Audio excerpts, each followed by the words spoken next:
Bismillahirrahmanirrahim. Assalamualaikum warahmatullahi wabarakatuh. Selamat siang Ustadz dan Ustadzah semuanya. Siang. Syukron ana ucapkan kepada Ustadz dan Ustadzah semua yang bersedia hadir untuk diseminasi CGP ini. Dan terima kasih juga kepada Kepala Sekolah SDIT Jabar Rahmah, yaitu Ustadz R.A. Rola Prima Jackson SPD, serta rekan-rekan sejawat lainnya. Perkenalkan, Ana Rima Kumalasari, CGP Angkatan 9 tahun 2023. Di sini Ana akan mensosialisasikan atau mendiseminasikan budaya positif. Nah, di sini ada pertanyaan pemantik. Jawabannya setuju atau tidak setuju. Nah, kira-kira Ustazah setuju atau tidak setuju ini? Hukuman dapat mendisiplinkan anak. Kira-kira dengan hukuman, apakah kita bisa membentuk anak itu menjadi disiplin? Bisa. Setuju. Kalau Ustazah? Tergantung hukumnya ya. Setuju atau tidak setuju? Cenderung tidak setuju sih. Tidak setuju. Tidak setuju. Tidak setuju. Tidak setuju. Oke, Ustaz. Kira-kira setuju nggak ini? Tidak setuju. Tidak setuju. Setuju. Setuju. Kepala sekolah kita kira-kira setuju? Dari pengalaman pribadi sih tidak setuju. Cenderung tidak setuju karena setelah saya dapat hukuman waktu sekolah nggak disiplin juga. Oke, terima kasih. Sekarang kita akan coba mengupas apakah nanti hukuman ini akan dapat mendisiplinkan anak. Kemudian pemberian hukuman dengan hal positif seperti membaca atau membersihkan halaman sekolah dapat meningkatkan disiplin anak. Setuju atau tidak setuju? Pemberian hukuman yang positif untuk membersihkan halaman sekolah. Kira-kira setuju atau tidak setuju? Setuju. Oke. Memberi penghargaan dapat meningkatkan motivasi belajar anak.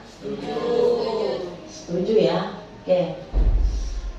Nah, ini adalah topik-topik akan kita bahas. Yang pertama yaitu disiplin positif dan nilai-nilai kebajikan universal. Yang kedua, teori motivasi, hukuman dan penghargaan, restitusi, keyakinan kelas, kebutuhan dasar manusia dan dunia berkualitas. Kemudian ada restitusi ini ada 5 posisi kontrol kita sebagai seorang guru. Kemudian ada segitiga restitusi.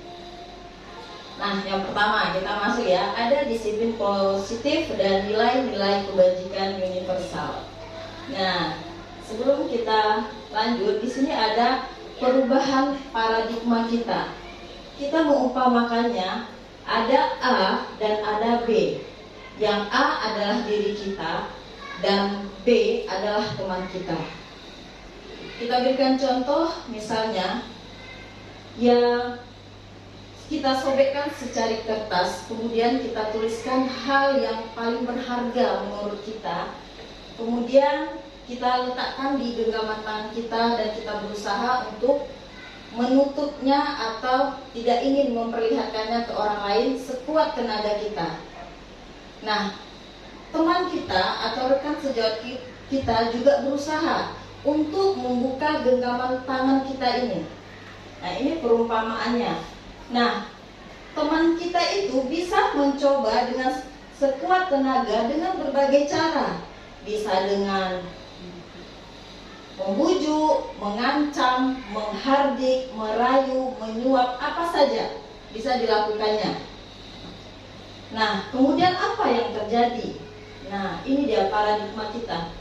Kita berpikiran bahwa ilusi guru mengontrol murid. Betul tidak? Kira-kira kita berpikir, kita seorang guru, kita harus mengontrol murid kita.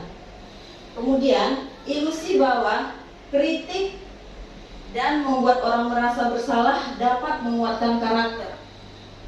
Ilusi bahwa semua penguatan positif efektif dan bermanfaat. Ilusi bahwa orang dewasa berhak untuk memaksa. Nah, inilah paradigma kita sebagai seorang guru. Nah, kira-kira siapa yang menjadi kontrol di sini? Apakah kita sebagai seorang guru atau murid kita yang sebagai pengontrolnya? Nah, ini ada stimulus respon, yaitu kita mencoba mengubah orang lain agar berpandangan sama dengan kita. Itu adalah stimulus responnya. Nah, teori kontrolnya itu kita berusaha memahami pandangan orang lain tentang dunia, seperti kita membuka mindset orang lain, tapi tidak dengan memaksa. Kemudian perilaku buruk dilihat sebagai suatu kesalahan. Nah, sedangkan orang membuat kesalahan pasti mereka punya tujuan tertentu. Gak mungkin orang melakukan sesuatu tapi dia gak ada tujuannya. Nah, itu teori kontrolnya. Orang lain bisa mengontrol saya, sedangkan harusnya teori kontrol itu hanya kita sendiri yang bisa mengontrol diri kita. Bagaimana kita memperlakukan murid kita, kita yang bisa mengontrol. Apabila murid kita melakukan kesalahan, apakah kita marahi, kita hardik, itu adalah kontrol kita sebagai seorang guru. Kemudian saya bisa mengontrol orang lain. Nah, Anda tidak bisa mengontrol orang lain. Kita tidak bisa mengontrol orang lain. Bisa nggak kita mengontrol? Kamu harus rajin belajar ya. Bisa nggak kira-kira dia setiap hari bakalan belajar dengan perintah kita? Nah, itu tandanya kita tidak bisa mengontrol orang lain.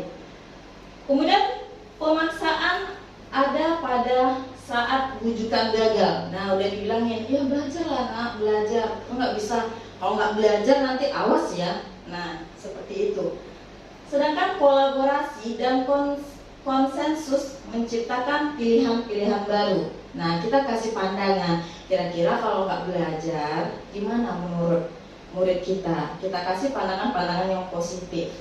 Kemudian model berpikir menang atau kalah. Kita sering berpikir kalau anak itu nurut dengan perintah kita berarti kita menang, anak kita yang kalah. Nah, sedangkan harusnya teori kontrol ini kita menang, anak kita juga menang. Ya. Nah, ini adalah skema yang akan kita pelajari hari ini. Ada tentang makna disiplin, apa itu makna disiplin. Kemudian ada teori motivasi, itu ada 3. Kemudian 5 posisi kontrol dan kebutuhan dasar manusia. Oke, kita masuk ke disiplin. Apa makna disiplin? Nah, ini berdasarkan dari bahasa Latin. Disiplin itu artinya belajar. Belajar dari apa? Belajar dari kesalahan. Kemudian makna asal dari kata ini berkonotasi dengan disiplin diri. Nah, kalau disiplin otomatis kita bisa mengontrol perilaku kita sendiri, bukan karena orang lain. Kemudian disiplin diri membuat orang menggali potensinya menuju sebuah tujuan apa yang dia hargai. Nah, kemudian namun dalam budaya kita makna kata disiplin telah berubah menjadi sesuatu yang dilakukan seseorang pada orang lain untuk mendapatkan kepatuhan. Benar tidak? Kalau orang disiplin berarti dia patuh terhadap peraturan. Itu kan pola pikir kita.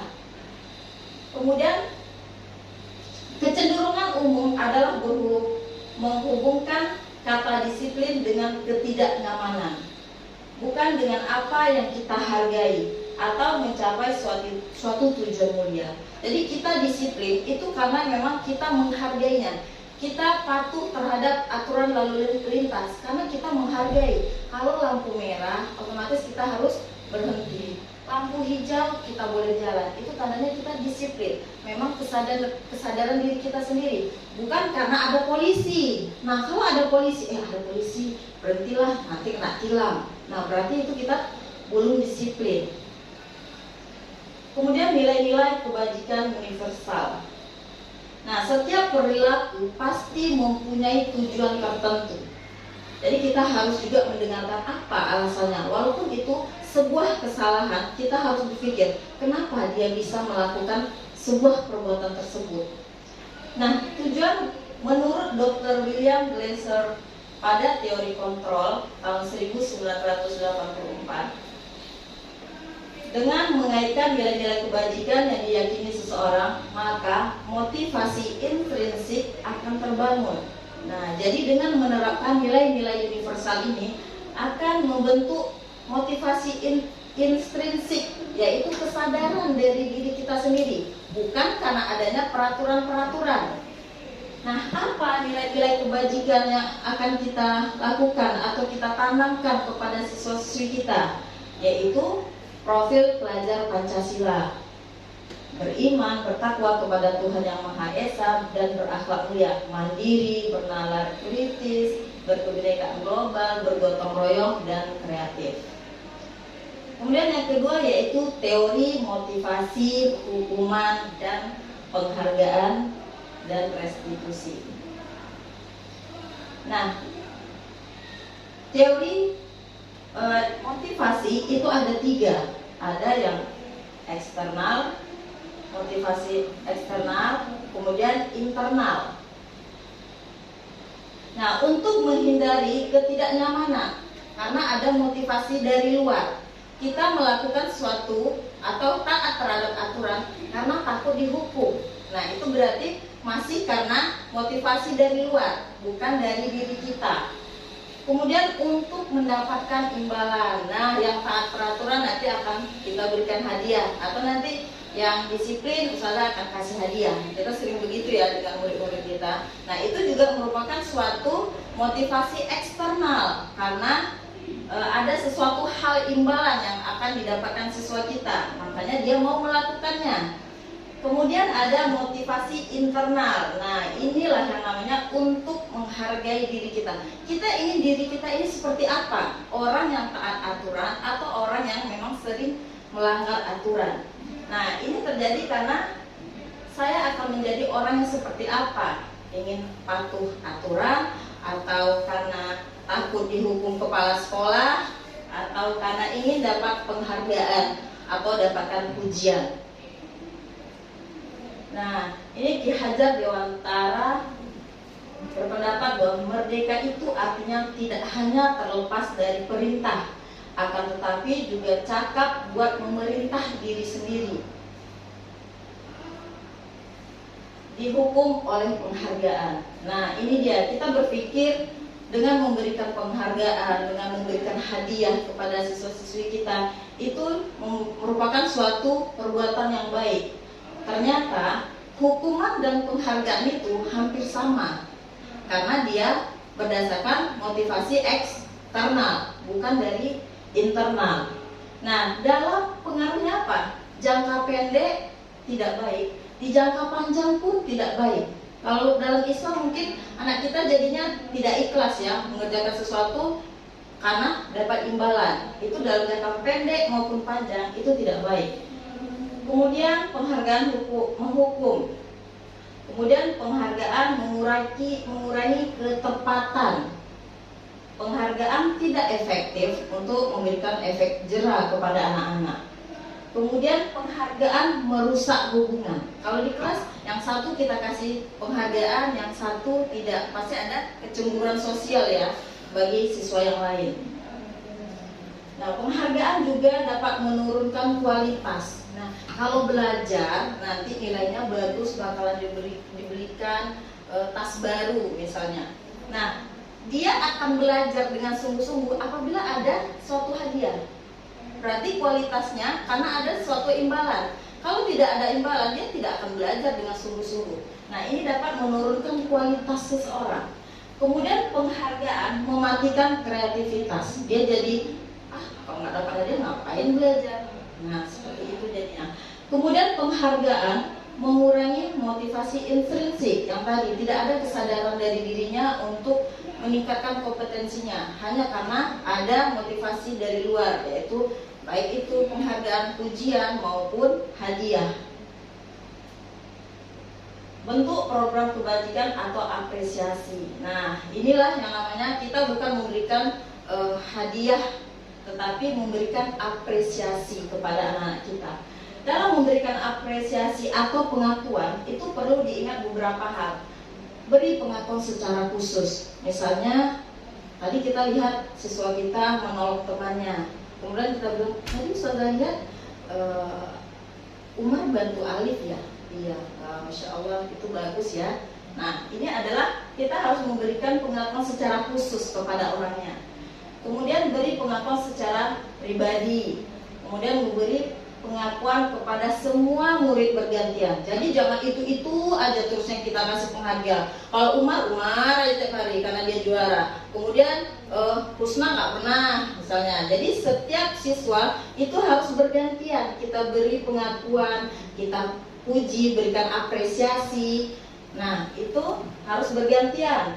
Beri pengakuan secara konsisten. Jangan kemarin baik, sekarang udah nggak baik. Nah itu kita berikan setiap hari apresiasi, sekecil apapun kebaikan yang dilakukan oleh anak kita. Kemudian fokus pada proses. Contoh pengakuan atau apresiasi ini dia. Kemarin Ustazah lihat anak Ustazah seperti ini. Nah, ini adalah kata yang kita ucapkan kepada anak kita sebagai pembukanya. Kemudian apa nilai yang terkandung dari kata kita tersebut? Yaitu rasa empatimu besar sekali. Nah, kalau dia menolong temannya ya, wah ini rasa empatinya bagus ya. Nah, situasinya apa? Pada saat menolong murid baru di kelasnya. Kemudian ada saya menghargai, yaitu berarti termasuk ke dalam nilai kebajikan kepedulian. Pada saat kamu membantu teman-temanmu di tugas kelompok. Kemudian terima kasih. Nah, kita juga sebagai guru harus juga sering mengucapkan terima kasih kepada murid kita. Apa? Itu adalah bentuk rasa tanggung jawab. Pada saat kamu memungut kertas-kertas yang berserakan di lantai. Nah, coba sekarang Ustazah tentukan antara beberapa kejadian ini, manakah yang termasuk hukuman dan mana yang termasuk konsekuensi kira-kira. Yuk, dari Ustaz. Nomor 1 nih, mencatat 100 kali di depan di dalam buku kalimat saya tidak akan terlambat lagi karena terlambat ke sekolah. Kira-kira termasuk hukuman atau konsekuensi? Hukuman. Oke. Hukuman ya, boleh dicatat mungkin. Nomor 1 nanti siapa yang paling banyak nih benernya. Yuk, bacain aja ya. Nomor 1 kira-kira hukuman atau konsekuensi? Hukuman. Oke, hukuman. Nomor 2, lari mengelilingi lapangan basket 2 kali karena terlambat hadir di sekolah. Hukuman. Hukuman.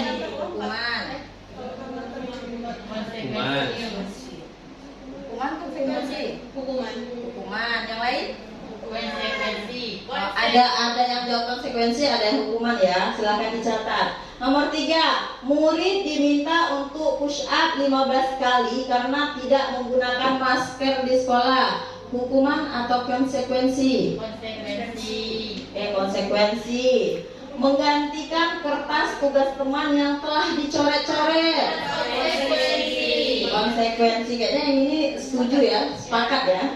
Kemudian membersihkan tumpahan air di meja tulis karena tersenggol pada saat belajar.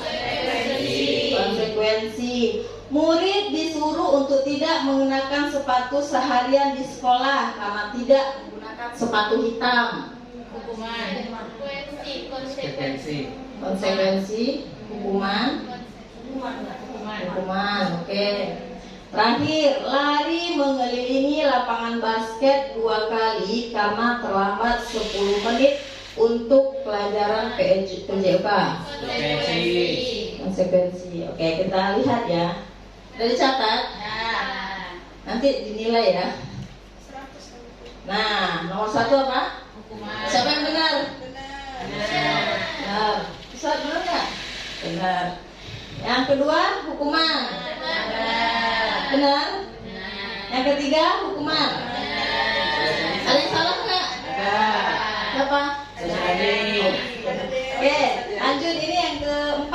konsekuensi? Benar. Ya, yang kelima konsekuensi?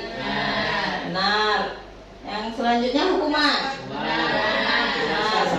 Terakhir? Apa yang salah? Terakhir.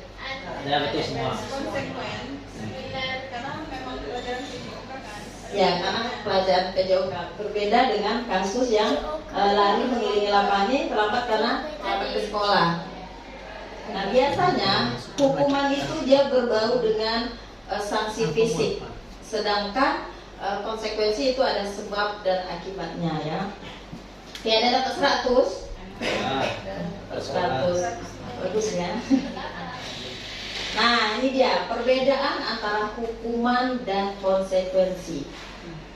Hukuman itu sesuatu yang menyakitkan, ya, yang harus terjadi pada murid tersebut. Sedangkan konsekuensi sesuatu yang harus terjadi, karena memang itu perbuatan yang dilakukannya.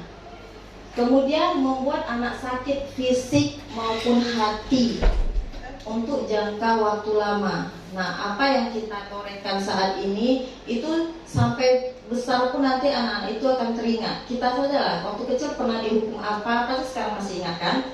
Nah, itu juga berlaku untuk murid kita. Membuat anak merasa tidak nyaman dalam jangka waktu pendek. Nah, mungkin setelah numpahin air dia suruh bersihkan apa sih? Suruh bersihin ini. Tapi habis itu ya udah hilang. Tapi kalau hukuman yang berbau fisik dia akan teringat. Dulu saya pernah diginikan sama guru saya, pernah dipukul. Itu bakalan teringat dalam jangka panjang.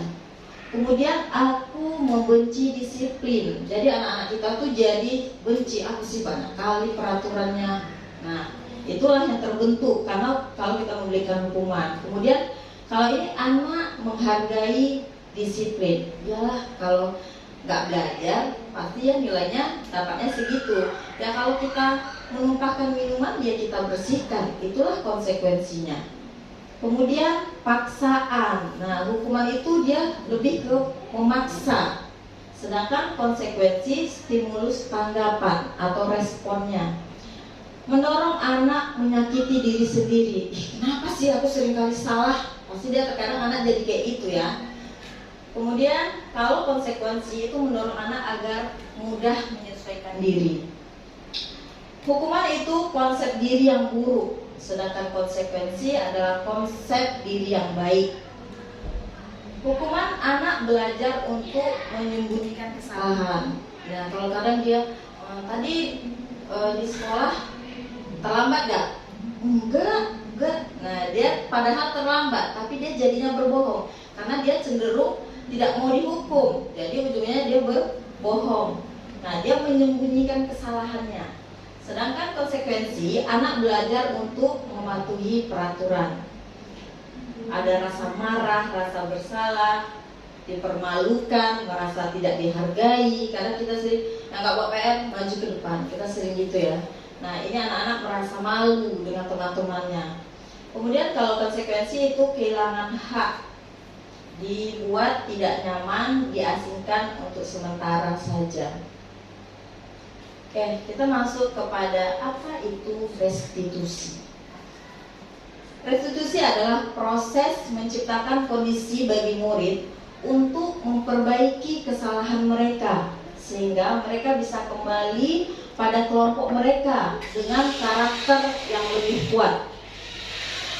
Restitusi juga merupakan proses kolaboratif yang mengajarkan murid untuk mencari solusi untuk masalah mereka dan membantu murid berpikir tentang orang seperti apa yang mereka ingin menjadi atau tujuan mereka dan bagaimana mereka harus memperlakukan orang lain. Nah, kalau tadi hukuman dan konsekuensi itu tidak baik ya, konsekuensi itu dalam jangka pendek saja. Sedangkan tapi tidak ada solusi kalau konsekuensi. Sedangkan restitusi ini dia ada solusi. Nah, apa saja tahapannya? Nah, ini dia hukuman, sesuatu yang menyakitkan yang terjadi.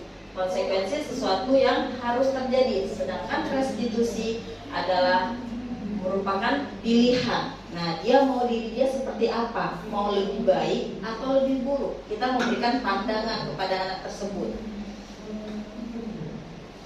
Hukuman negatif, konsekuensi itu netral, sedangkan restitusi itu positif. Nah, ini ada 9 ciri-ciri restitusi.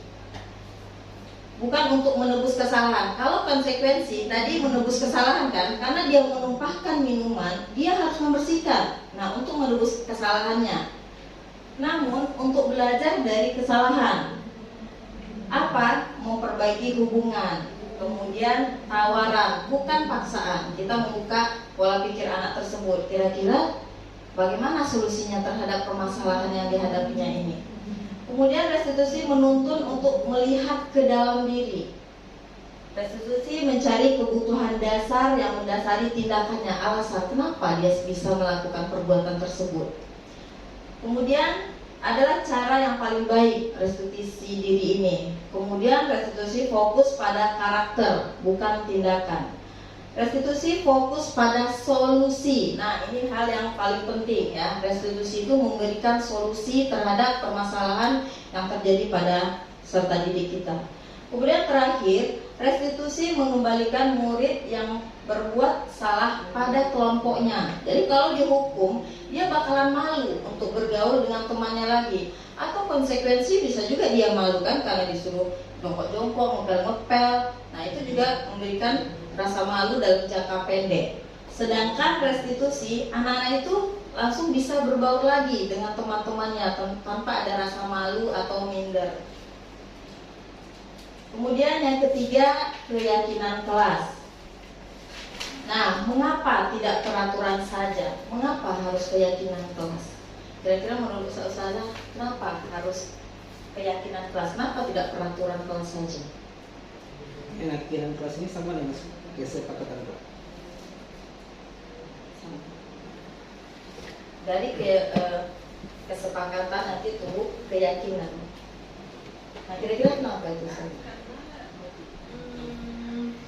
Karena yakin dengan melakukan hal itu ada dampak positif yang dirasakan gitu.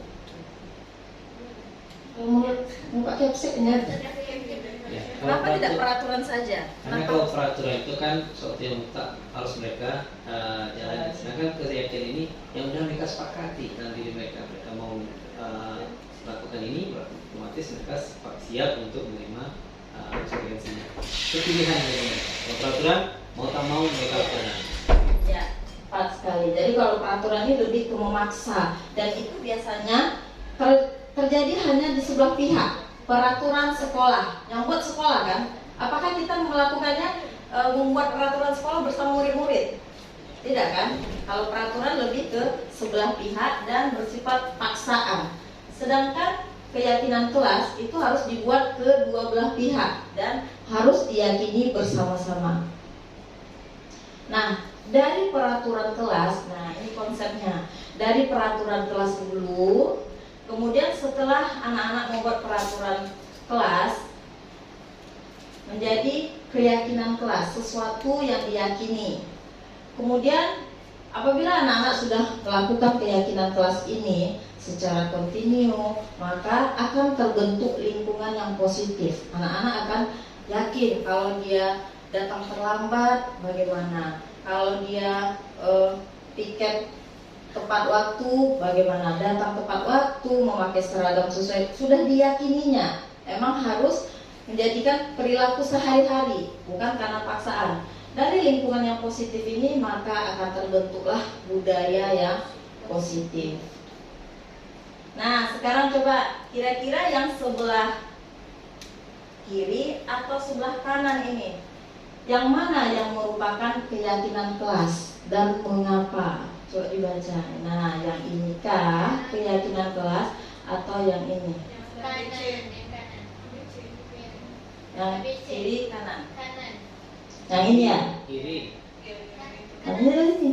Kalau yang dari depan kiri, tapi kalau kami yang lihat ke kanan gitu. Ya, berarti yang ini ya? Ya benar, ini adalah keyakinan kelas. Nah, ini adalah kegiatan pendalaman keyakinan kelas ya. Kita bisa menerapkan keyakinan kelas ini melakukan dengan tahapan tabel T atau Y.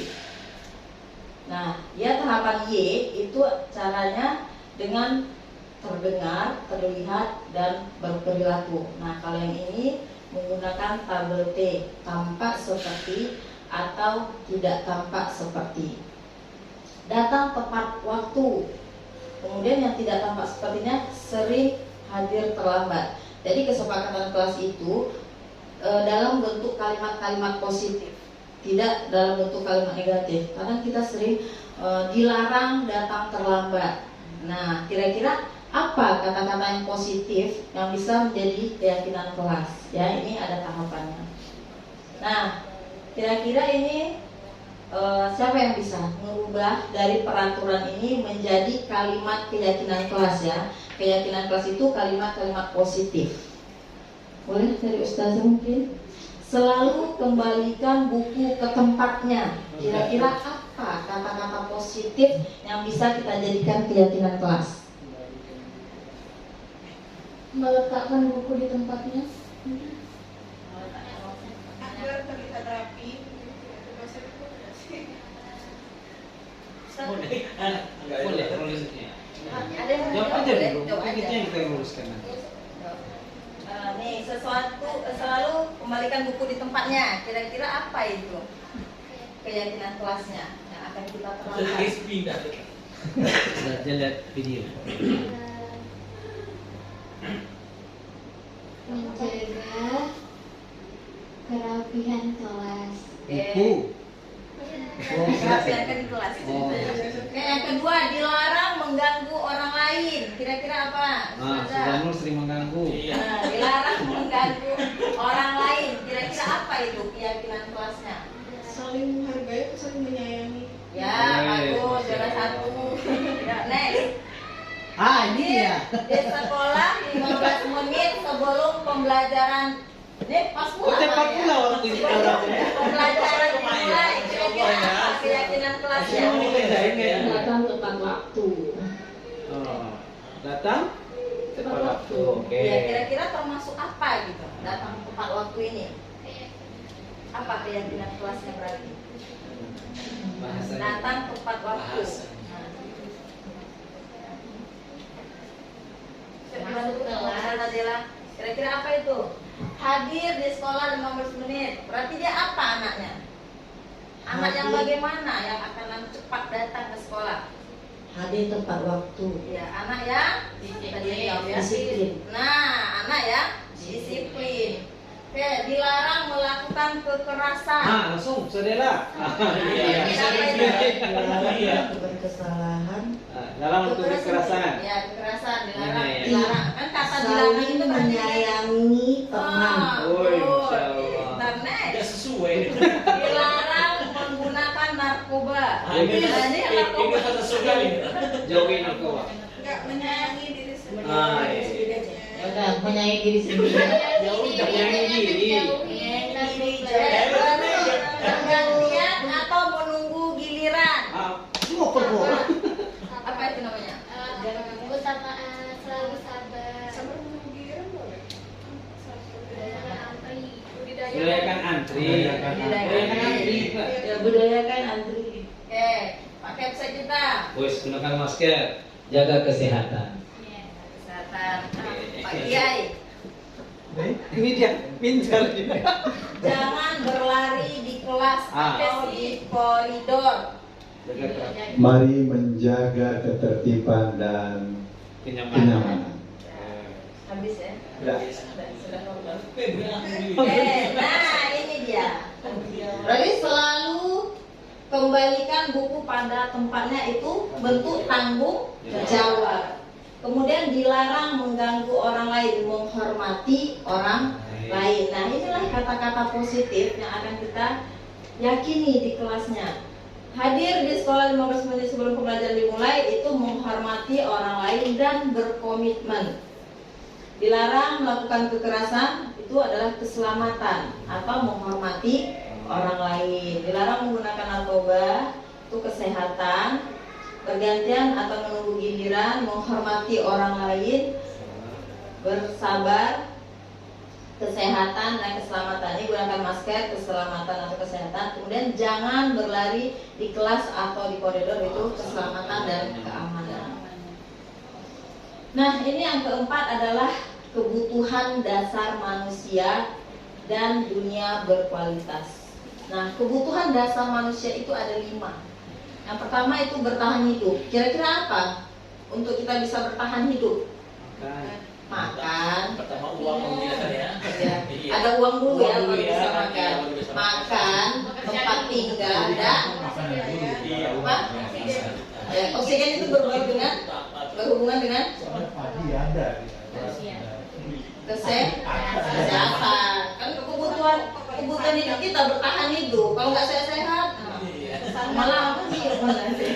Ya, itu bertahan hidup ya. Kasih sayang dan rasa diterima. Nah, ini merasa disayangi oleh teman, merasa disayangi oleh orang tua, merasa disayangi oleh guru, dan boleh nggak titip satu ini? Karena gini, kasih sayang dan merasa diterima itu sangat jarang didapatkan ketika anak sering berkesalahan. Contoh aja anak kita salah satunya Arkan. Jadi karena dia sering berkesalahan seperti itu, jadi kita selalu menjudge dia negatif jadi ya. itu, rasa diterima dia. Mungkin kita sayang sama dia, tapi menerima dia kadang-kadang tuh sulit. Iya. Kadang dia cara-cara lihat akan. Kan Kita udah negatif thinking duluan ya, dengan gerak geriknya sedikit kita udah ini kayaknya ini perlu paket selanjutnya ya. diberikan kepada anak-anak yang Firdaus contohnya kan, Ya. Arkan dan sejenisnya. Nah, inilah berarti kebutuhan dasar manusia yang kita pun butuh nggak disayang? Ya. Butuh ya. Dan rasa diterima, dihargai kompetensi yang kita miliki. Kemudian penguasaan. Nah, ini dia penguasaan. Orang yang mempunyai kompetensi, kemudian kompetensinya dihargai. Nah, itu adalah penguasaan. Kemudian kesenangan. Nah, kita perlu nggak bahagia? Perlu nggak jalan-jalan atau tertawa bersama teman-teman? Seneng nggak kalau kita tertawa dengan teman-teman di kantor? Senang ya. Murid kita juga seperti itu. Mereka juga butuh kita ketawa ya, walaupun lanjutkan. Kemudian kebebasan. Nah, kebebasan ini adalah kebebasan kita untuk menentukan pilihan kita sendiri tanpa didikte orang lain ya. Nah, ini 5 posisi kontrol. Nah, ini ada, coba kita resapi. Kira-kira kita ada di posisi mana sekarang ini? Apakah sebagai penghukum, pembuat rasa bersalah, sebagai teman, sebagai pemantau, atau sebagai manajer?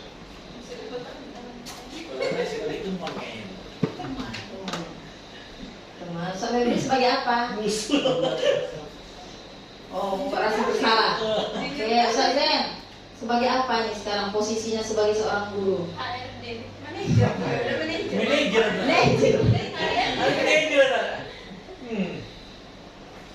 Sebagai apa, Ustaz? Mantau lah. Oh ya, suka mantau ya. Mantau. Ustaz, Manajer lah. Manajer ya. Manajer pendidikan. Itu posisinya udah ke mana-mana ya. Manajer lah. Ya, Ustaz Mega sebagai apa ini? Kita tahu kan, kita boleh 2 kok. Boleh 2. Boleh 2. Boleh 2. 5 pun boleh. 4 aja. Tapi gini ya, Ustaz pahami dulu maksudnya ya. Konteks penghukum, pembuat rasa bersalah, teman, pemantau dan manajer. Teman itu gimana kita dianggap teman sebagai siswa? Ini kan guru dan siswa ya. Iya. Nah, bukan jawabannya tadi Ini kan posisi kontrol kita sebagai seorang guru. Coba diapain lagi penghukum. Anak mungkin termasuk penghukum. Intinya gini, kalau kita udah di level ketiga, 1 udah kita lewati gitu berarti kan. Gitu. Kalau di level 4 kita udah pernah nih gitu. Berarti udah naik level up Iya. gitu. Dan posisi kontrol terbaik seorang guru itu adalah sebagai seorang manajer. Nah, penghukum berarti apa? Kita sering menghardik anak, memukul anak mungkin, atau menyindir. Menyindir itu juga termasuk ya.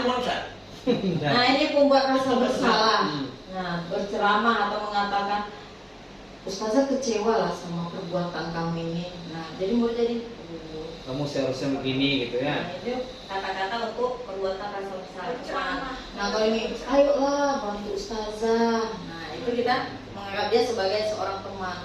Nanti kalau ini kan jadi bagus, jadi pintar kalau rajin belajar ya. Ya, ayolah, ayo bro, gitu kan, memantau kan sebagai teman gitu. Kemudian sebagai pemantau, nah ini lihat nih, satu saja ya, sebagai seorang pemantau. Kalau seorang manajer biasanya dia mengajukan pertanyaan-pertanyaan. Menurut kamu ini baik nggak? Nah, dia memberikan pertanyaan-pertanyaan untuk menggali pola pikir anak. Nah, itulah kontrol seorang guru ini yang bagusnya sebagai seorang manajer. Izin bertanya 10 kali lagi. Anda belum paham maksud Sazano tadi. Jadi kita udah masuk pemantau, berarti satu sebagai penghukum membuat rasa bersalah dan teman itu sudah terlewati.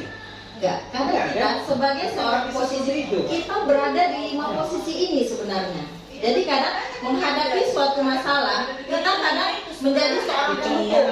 Nah kadang kalau menghadapi masalah yang lain kita sebagai teman. Nah kita pasti ada di posisi ini semua. Tapi gini, maksudnya gini loh, kecondongan kita tuh yang Ya tapi yang contohnya kemana? Apakah kantor ini kita jangan anggap semuanya sepele loh. Ini perlu kita pahami bersama. Penghukum itu apa yang harus kita tindak lanjuti nantinya nih? Apakah kita benar-benar leha-leha di sana atau diperbolehkan terus kita sebagai penghukum seperti itu misalnya? Sebenarnya yang nggak boleh itu penghukum sih. Kalau yang diperbuat rasa bersalah ini boleh-boleh aja. Nah, sebagai teman apalagi kan awalnya nih suatu masalah anak-anak membuat suatu kesalahan, kemudian kita buat dia sebagai rasa bersalah. Kok gitu sih tadi? Kenapa seperti itu? Nah, kemudian kita buat dia sebagai teman. Ya nggak masalah. Sudah apa sih? Nah, kita rangkul dia sebagai seorang teman. Kadang dalam menyelesaikan suatu masalah kita melakukan tahapan pembuat rasa bersalah dulu, kemudian anak udah merasa bersalah kita jadikan dia sebagai teman, kemudian kita lihat aksinya bagaimana sebagai pemantau, baru kemudian kita berikan sebagai manajer. Nah, menurut kamu kira-kira bagaimana perilaku yang kamu buat ini, baik atau tidak baik? Apa manfaatnya untuk diri kamu? Nah, baru kita munculkan pertanyaan-pertanyaan selanjutnya. Nah, pertanyaan-pertanyaan ini ya, pembuat rasa bersalah tadi. Saya kecewa atau ustazah kecewa dengan perbuatan kamu tadi. Nah, ini adalah kata-kata yang sering keluar dari guru sebagai seorang pembuat rasa bersalah. Nah, ini penghukum. Kamu nih yang gak pernah bener aja nih. Udah sana bersihkan toilet gitu. Atau bak kue besok ya. Siapa itu? Coba lu sebutkan orangnya itu. Ada jelasan itu. Nah, ini kemudian adalah lakukan demi ustazah. Nah, ini sebagai teman. Kita kayak teman, ayolah bantu ustazah. Ustazah udah capek loh mempersiapkan ini. Masa kalian jawabnya asal-asalan? Nah, itu sebagai seorang teman. Ini apakah kamu mau mendapatkan stiker? Ini juga penghukum ya, karena dia memberikan hadiah. Nah, kan tadi terhukum karena penghargaan. Nah, jadi memberikan hadiah itu juga bentuk suatu hukuman. Nah, jadi dia melakukan sesuatu karena motivasi apa tadi? Hadiah. Motivasi eksternal, bukan dari intrinsiknya ya. Kemudian, nah bagaimana kamu bisa menyelesaikan ini? Nah, manajer ya, yang jadi manajer ini pertanyaan-pertanyaannya mulai muncul. Nah, kamu selalu aja paling akhir ini. Ini juga bentuk, walaupun jadi penghukum itu ada berupa fisik, ada berupa verbal, kata-kata kita. Kamu ini gak pernah benar ya, ngerjain selalu aja salah. Itu kita udah bentuk hukuman kita kepada murid, tapi dalam bentuk verbal, bukan fisik. Itu juga bisa melukai hati siswa-siswi kita ya. Jadi nggak jangka panjang. Kalau hukuman itu jangka panjang. Hukuman jangka panjang ya, konsekuensi yang jangka pendek. Kemudian ada peraturan pemantau. Nih konsekuensinya memberikan hadiah juga. Nih nilai-nilai manajer dan memperbaikinya. Kalau manajer dia ngajukan pertanyaan, kemudian gimana nih cara memperbaikinya? Menurut kamu bagaimana? Terakhir ada segitiga restitusi. Nah, segitiga restitusi ini tadi apa? Memberikan apa kepada anak-anak? Saudara-saudara? Solusi. Memberikan solusi itu adalah penekanannya atau hal yang perlu kita garis bawahi. Nah, segitiga restitusi. Ada 3 tahapan dalam segitiga restitusi ini. Yaitu pertama, menstabilkan identitas. Nah, mungkin kita bisa, oh iya tadi Ustazah dengar dari guru kelas 1 bahwa kamu seperti ini ya. Nah, kita stabilkan dulu dirinya. Itu namanya menstabilkan identitas. Kemudian ada validasi kebutuhan. Nah, dari kita menstabilkan identitas ini, kita tanya, kira-kira itu baik nggak menurut kamu? Kemudian ada menanyakan keyakinan, sesuai nggak dengan keyakinan kelas? Makanya kita harus buat dulu keyakinan kelasnya, baru kita tanyakan, kira-kira sesuai nggak dengan keyakinan kelas kita? Nah, kalau dia jawabnya tidak sesuai Ustazah, nah baru habis itu validasi kebutuhan ya, kira-kira menurut kamu apakah perbuatan ini baik? Terus apa yang sebaiknya kamu lakukan? Apa solusi terhadap permasalahan ini? Itulah segitiga restitusi ini dia ada kata-kata menstabilkan identitas. Berbuat salah itu hal yang manusiawi. Ini menstabilkan identitas ya. Kita kayak nggak masalah sih, salah. Soalnya juga pernah salah kok. Nah, ini dia, berbuat salah itu hal yang manusiawi. Tidak ada manusia yang sempurna. Bapak Ibu juga buat salah, kita pasti bisa menyelesaikan permasalahan ini. Ini adalah kata-kata untuk menstabilkan identitas siswa. Kemudian validasi kebutuhan. Nah, kamu bisa saja kan, nah, misalnya ini dia kelahi nih, temannya sering nyontek, terus dia marah, dilemparnya buku temannya. Kemudian kita berikan dia validasi kebutuhan. Ya sih, tapi Ustazah hargai, kamu hanya melempar buku, tidak sampai memukul temanmu. Nah, berarti dia bisa, oh iya ya, ternyata seperti ini. Itulah validasi kebutuhannya. Kita apresiasi dulu, tidak melakukan hal yang lebih. Kemudian baru kita menanyakan keyakinannya. Apakah nilai yang ini sesuai dengan keyakinan kita di kelas? Nah, kalau dia jawab tidak, nah kira-kira keyakinan apa yang dilanggar anak tersebut? Nah, apa solusinya terhadap kesalahan tersebut?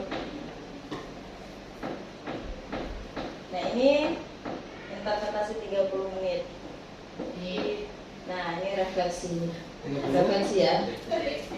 Nah, sekarang kira-kira hal baru apa yang mampu merubah paradigma Ustaz-Ustazah terhadap materi yang sudah disampaikan? Anda dulu ya, ini kan penting bagi Anda. Karena awalnya ya, tadi ada 3 ya, ada hukuman, konsekuensi, sama restitusi. Ya, ini perlu perbaikannya untuk baik Anda sebagai kepala sekolah, guru, dan rekan sejawat ya. Ini kita gunakan ketiga-tiganya itu tidak hanya pada murid, baik itu pada guru sebagai Anda sebagai pimpinan, karena bahasa hukuman ada 2, ada fisik, ada verbal. Jadi ini sangat bagus bagi saya pribadi, Ustazah, karena nanti mungkin akan kita perbaiki pola disiplin kita ya, isi positif nanti ke depannya. Mudah-mudahan Ustazah yang mendengar ini bisa melahirkan motivasi yang nomor 3. Jangan mau 1, 2, 1, 2. Ini internal lagi, bukan eksternal ya. Terus juga perbaikan bagi saya itu seperti hukuman berupa hadiah. Nah, ini sangat membantu saya, alhamdulillah. Ternyata itu juga hukuman. Iya. Maka itu bukan berupa hadiah, itu motivasi aja, jadi hukuman. Mungkin itu kita perbaiki. Atau milu kan, milu atau biskop. Kecenderungan tadi di penjelasan ini itu kita dapati sebuah hukuman mental menurut anak. Kenapa? Guru-guru atau siswa akan cenderung melakukan hal itu tidak ikhlas karena dia berharap sebuah katakanlah si A siap nomor 1, si B siap nomor 2, si B juga minta Ustaz anak siap nomor 2 loh, dia dapat hadiah juga tak? Jadi kerjaan itu hanya karena hadiah. Dan bisa juga yang lain jadi merasa nggak perhatikan, misalnya salah kita jawab pertanyaan saya tuh palingan yang dapat itu aja. Yang terakhir juga ada merasa seperti itu juga. Ya, bagi saya mungkin itu hal baru yang dapat diubah karena paradigma saya yang berubah. Ya, pertama terkait masalah hukuman, konsekuensi sama restitusi. Soalnya kita bersama belajar untuk yang nomor 3, restitusi. Nah, terus juga mengubah sebuah pandangan mengenai hadiah tadi. Ternyata hadiah itu berupa hukuman. Nah, itu yang selama ini kita terlena di situ.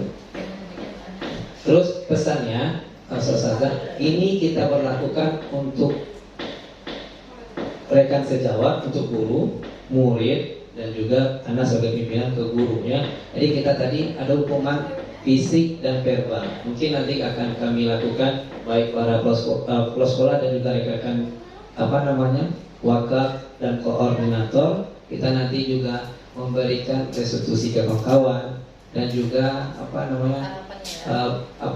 bahasa tadi Saudara Ima tidak menghukum dengan bahasa verbal. Nanti kan Ustazah telat nanti kami marahin, kan nanti kami pelajari bahasa yang bagus ya. Kita cari dulu ya, apakah kebutuhan dasarnya terpenuhi. Gitu. Nanti kita kita gunakan yang bentuk Y dan tabel Y dan T. Nah, nanti kita gunakan itu juga dalam merumuskan disiplin positif kita, insya Allah. Itu dari anak nomor 1. Selanjutnya. Syukur ya Pak Kepse kita. Kemudian kedua, perasaan apa yang muncul selama mengikuti sesi ini, khususnya mengenai makna disiplin dan motivasi intrinsik. Masa PB lah. Karena motivasi intrinsik itu apa? Yang dari diri. Bagaimana bahasa tadi? Tidak, motivasi diri. Nah, itu maksudnya. Nah, bagaimana Intrinsik perasaannya itu. setelah mengetahui ini, bagaimana perasaannya? Tetap takut. Apakah akan terus menerapkan hal yang seperti itu, yang terlambat nggak masalah, atau ada nih niat atau usaha untuk lebih disiplin? Dan motivasi disiplin itu memang kesadaran diri sendiri, intrinsik, bukan karena takut dimarahin Ustaz Roland. Nah, bagaimana perasaan Ustaz? Sedih, bahagia, atau termotivasi? Happy? Motivasi. Termotivasi. Enggak, coba jawab yang pertama kali Pak Sek. Senang nggak? Senang ya, dapat ilmu baru ya. Nah, dapat ilmu baru. Kemudian setelah senang, jadinya Motivasi. termotivasi untuk lebih disiplin, dan motivasinya timbul dari hati. Yang ketiga, peran Amung seperti apakah yang saya telah lakukan selama mengikuti model ini? Menuntun. Nah, Sudah Nur ya, Anda pengen dengar Sudah Nur yang Ini cek apa? Main khusus. Nggak bisa berbicara. iya, sebenarnya disekat tadi Peran Amung sekarang. Benar. Amung buaya. jangan disalah-salahin. Ada berujar. Nah, menuntut seperti apa nih sama murid-muridnya kira-kira? Bahasanya. Yang telah dilakukannya. Kau berbantu. Itu mungkin yang akan terjadi lah. Ya maksudnya dari poin-poin itu apa yang udah Anda lakukan gitu? Itu sudah terjadi ya. Bila yang sudah terjadi. Selama mengikuti modul ini. Kira-kira apa itu yang timbul, peran Amungnya pengen seperti apa? Gitu. Ada enggak?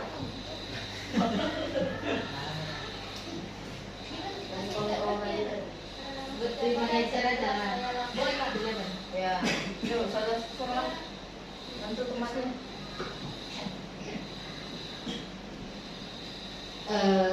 Peran yang dilakukan mungkin seperti manajer. Manajer ya. Di sekolah dulu. Udah pernah. Jadi manajer bahasa, ada masalah. Ini bilang bahasa itu udah mengatur. Khusus nomor 14.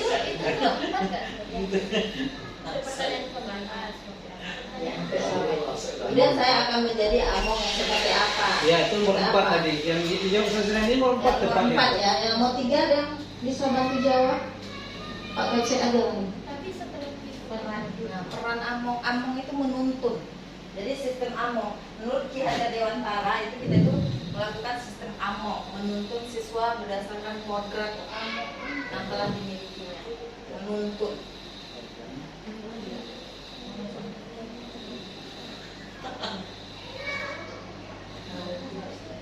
Peran Among seperti apakah yang saya telah lakukan selama mengikuti modul ini?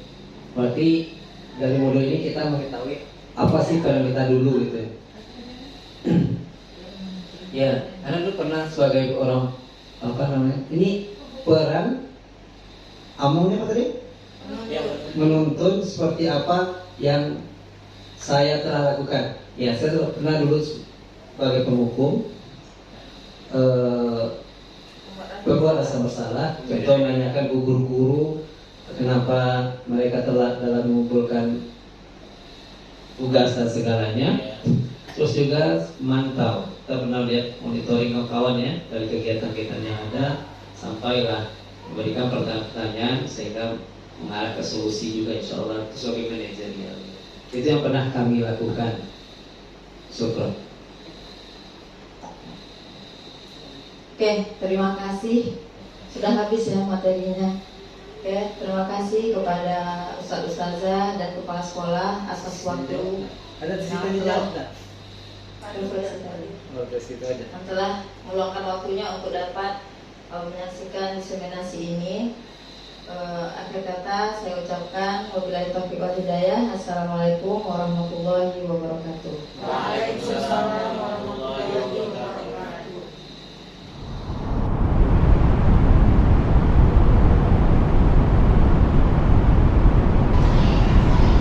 Assalamualaikum warahmatullahi wabarakatuh.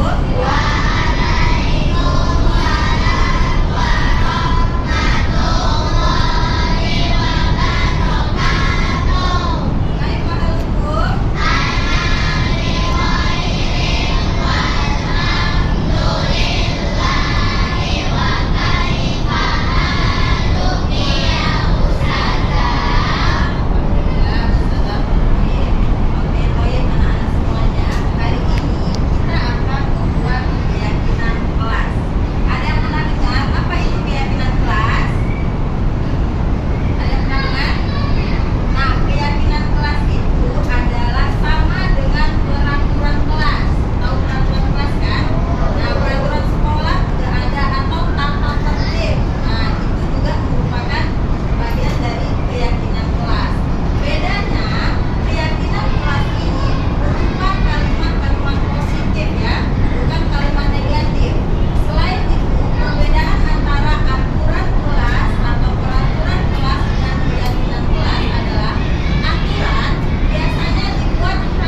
maksudnya.